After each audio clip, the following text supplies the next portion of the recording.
It's Friday, December 21st, 2012, the day that a lot of people seem to think the Mayans predicted the world is going to end. If you're seeing this video, it means that it obviously has not yet.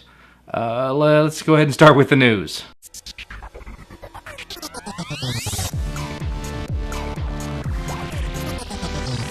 First up, as usual, device update news. I'm gonna run through these kind of quickly so that you can run away from the meteors that are falling from the sky. To start things off, the LG Optimus 3D and the HTC Droid Incredible both received ports of Pac-Man ROM this week. As a reminder, Pac-Man ROM being a ROM where they pulled together the best things from Paranoid Android, AOKP, and CyanogenMod into one place. If you want to know more about that, head on over to the forum thread to get the detailed install instructions, the good, the bad, and the ugly about it. The Motorola Droid Razr received an unofficial port of CyanogenMod 10.1. Still to be considered an early alpha, there are some things that are not working correctly. The core essentials are fine, but things like camera, Bluetooth, HD codecs, hardware composer, Wi-Fi tethering, decently long list, but things that you may not use on a daily basis. If you have the Razr and you are interested in trying this out, this is the original Razr actually, so I might have to talk to my wife about it now. So either way, if you're interested, go ahead and check that one out. The Samsung Galaxy Note has received another unofficial port of CM 10.1. This is, like I said, not the first one out there, but Entropy 512 Andrew has moved away for the time being, and he's passed the reins on to XDA recognized contributor Kazmoto. Still very early in development, still a lot of things not working quite right, but it's in development. That's a good thing. We are moving forward.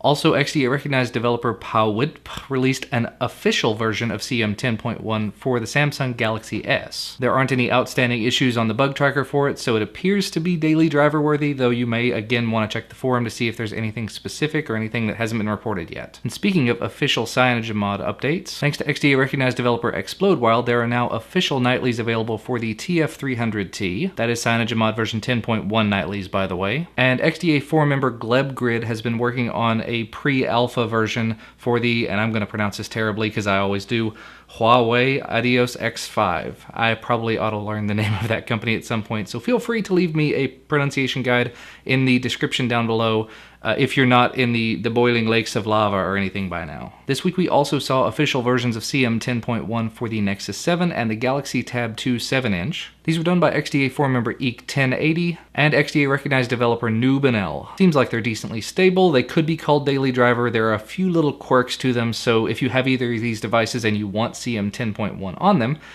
definitely go running over to the forum and see what's up. I'm still running stock on my Nexus 7, so I may actually run over there and take a look myself. And that was really the big news in terms of updates. Moving on to other stuff. I mentioned the Tf300t earlier, that it got a CM 10.1 port. Well, something else happened with it this week. There have been bunches of stories over the last years and years about running Ubuntu or Debian or whatever Debian-based distro you like on your Android device, mostly Android tablets, but Android device in general. What you don't normally see are other distros being listed. Well, XDA forum member CB22 has released a method for installing Arch Linux on your Tf300t. He's got it set up in a dual boot with Android, so you don't actually have to get rid of Android, and you don't have to do it inside of Android, which is really a unique way of doing it, and a way that I haven't seen done yet, actually. I know it has been done, I just haven't done it. And the big things that are not working from the Linux side are Bluetooth, two-finger scrolling, and rebooting from Linux. So I guess you kind of have to hit the power button or shut it down maybe and then bring it back up. One way or another, if you have not tried out Arch Linux and you're an Android user and you've got the Tf300t, it might be worth looking into this. If you're a PC user and you haven't tried out Arch Linux, it might also be worth taking a look at. I've got some old videos on my personal channel that you might want to take a look at for instructions, a review, and all sorts of stuff like that. My channel can be found down at the bottom of the video description. You can get all sorts of old information on it. It has updated since then, and I just haven't been bothered to release a new one. The world's ending, why should I bother, right? Now, speaking of putting things on Android devices that aren't really intended to be on there by default, this story was one I found kind of entertaining. The story mentions something called Mini VMac, which is not something that I'd actually heard of before. But essentially, it's an emulator that allows you to run ridiculously old versions of the Macintosh OS on whatever, emulated. Well, someone who was not named in the portal post has created a version for Android of that emulator. And XDA senior member PhotaxX has put a thread out there with a method for how to actually get this running on your Android device. So if you're interested in running a ridiculously old, outdated version of macOS on your Android device, and by ridiculously old I mean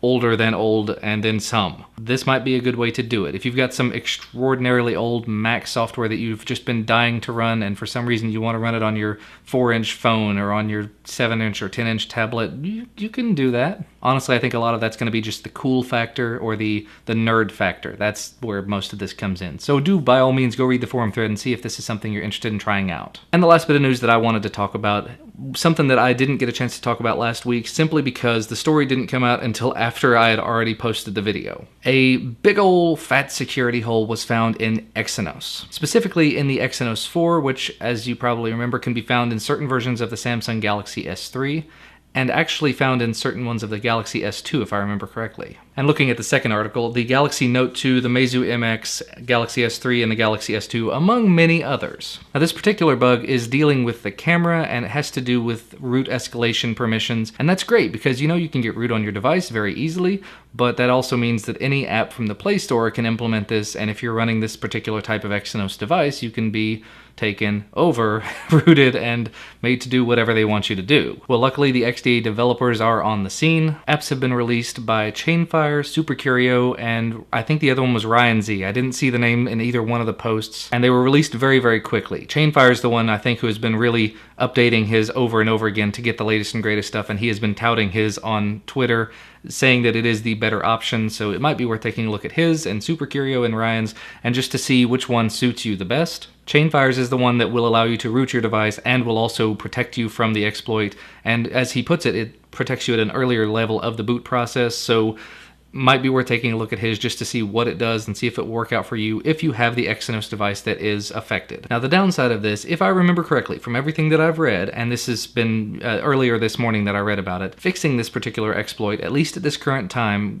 breaks your camera. But to keep you safe from potential malware, this might be worth taking a look at. One way or another, read up on the forum thread. There's lots and lots of posts out there, lots of information out there, just to get familiar with it if you have a device that has Exynos, and if you just want to know more about it in general, read the forum threads as well. And to wrap things up, as usual, let's show you what happened on XDA TV this week. Aside from my Monday recap video, there were 3 other videos posted this week. XDA recognized developer, news writer, and senior moderator Jaredog got delivered a Sony Xperia S, and he did his unboxing of it. What's more, he also showed you how to root it on camera, so definitely take a look at that video if you have the Xperia S and you're interested in rooting it. If you haven't seen it already, I put out another video on Wednesday talking about the top XDA stories of 2012. These are the ones that got the most views on the site, the most views on YouTube, and the ones that were selected by you guys in the forum. And finally, TK put out an app review showing you how to control your computer with your Android device using it as a mouse and a keyboard. The app he's talking about there is called Wi-Fi Mouse, and if you have not seen an app for Wi-Fi Mouse at this point, you probably missed something, but